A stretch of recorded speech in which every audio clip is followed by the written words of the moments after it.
तुमचा विश्वास हेच आमचं ध्येय। पंचायत समितीच्या रोजगार हमी योजनेतील अन्याय, मनमानी आणि भ्रष्टाचाराविरोधात आज महाराष्ट्र राज्य ग्राम रोजगार सहाय्यक कर्मचारी संघटनेने मोठा मोर्चा काढलाय।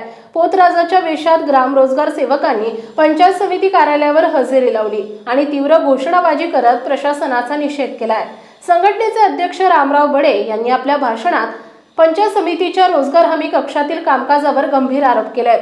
येथे दलाल आले की त्यांना खुर्ची मिळते, पण सरपंच आणि ग्राम रोजगार सेवकांना उभं केलं जातं। आमच्यावर उद्धट वागणं केलं जातं। काम मंजुरीसाठी लिपिक ते विस्तार अधिकाऱ्यांपर्यंत पैसे घेतले जातात, तरीही कामे प्रलंबितच राहतात। अशा महिला कर्मचाऱ्यांची बदली झालीच पाहिजे, अन्यथा आम्ही यापुढे रोजगार हमी कक्षात पाय ठेवणार नाही, असा इशारा त्यांनी दिलाय। ग्राम रोजगार सेवकांनी यावेळी रोजगार हमी योजनेतील विहीर, गाय, गोट योजना मंजूर करण्यास विलंब, दलालांच्या हस्तक्षेपामुळे गोंधळ आणि अधिकाऱ्यांचे लाचखोरीचे प्रकार उघड केलेत। अनेकांच्या मोबाईल रेकॉर्डिंग मध्ये या भ्रष्टाचाराचे पुरावे असल्याचा दावाही त्यांनी केलाय। काही अधिकाऱ्यांकडून 10,000 रुपये घेऊनही कामे मंजूर न झाल्याचा प्रकार समोर आल्याचं त्यांनी सांगितलं। या सर्व तक्रारींची दखल घेत प्रभारी गटविकास अधिकारी संगीता पालवे यांनी मोर्चेकऱ्यांशी संवाद साधला। त्यांनी सांगितले की तक्रारीची चौकशी करून संबंधित महिला कर्मचाऱ्याला नोटीस बजावली आहे। 8 दिवसात चौकशी करून निर्णय घेण्यात येईल। या आश्वासनानंतर आंदोलकांनी आपला मोर्चा मागे घेतला। तालुक्यातील अनेक ग्राम रोजगार सेवक, सरपंच, शेतकरी हे रोजगार हमी योजनेतील या गोंधळामुळे त्रस्त झाले असून जिल्हा परिषदेच्या मुख्य कार्यकारी अधिकाऱ्यांनी याची तातडीने चौकशी करावी अशी मागणी जोर धरू लागली आहे। पंचायत समितीतील भ्रष्टाचारांची पाळंमुळं उकडून टाका, अन्यथा पुन्हा मोठं आंदोलन उभारण्यात येईल असा इशारा ग्राम रोजगार सेवकांनी दिलाय। या मोर्चाचं नेतृत्व संघटनेचे अध्यक्ष रामराव बडे यांनी केले। त्यांच्यासोबत सुनील पाखरे, नवनाथ उगल मोगले, मुन्ना बागवान, गणेश धनवडे, भास्कर फुंदे, अमोल चिकने, दीपक जाधव, असलम सय्यद, राजेंद्र बडे, गणेश गर्जे, देवीदास दहीफळे, संतोष गोल्हार, गोरक्ष कोटे, संजय पावसे, तुकाराम चव्हाण, भोजराज शेलार, म्हातारदेव डमाळे आदी ग्राम रोजगार सेवक मोठ्या संख्येने उपस्थित होते। 6 महिन्याच्या नंतर आता ते प्रस्ताव कुठेतरी सगळ्याचे सिग्नेचर होऊन वर्कआउटसाठी गेलेत। वर्कआउट काढायला आता 3 महिने गेलेत।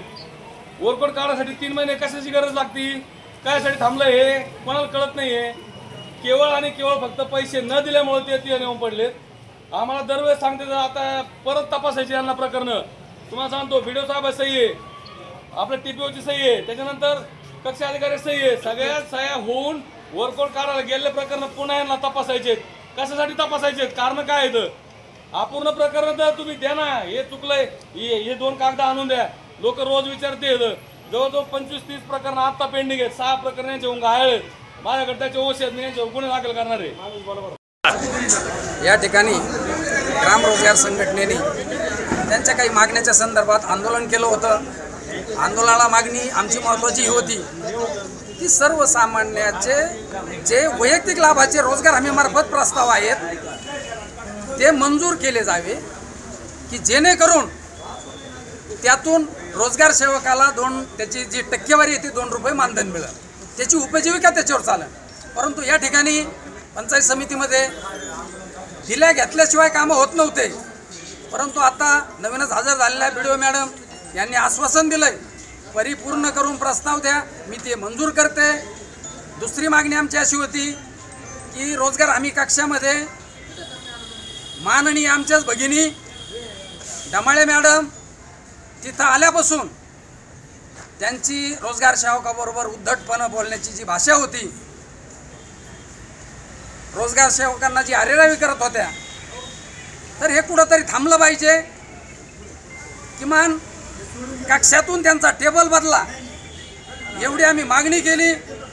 आदरणीय बीडीओ मॅडमनी ती आमची मागणी मान्य केली। सर्व पत्रकार बंधू, 25 गावचे सरपंच लोकांनी मला पाठिंबा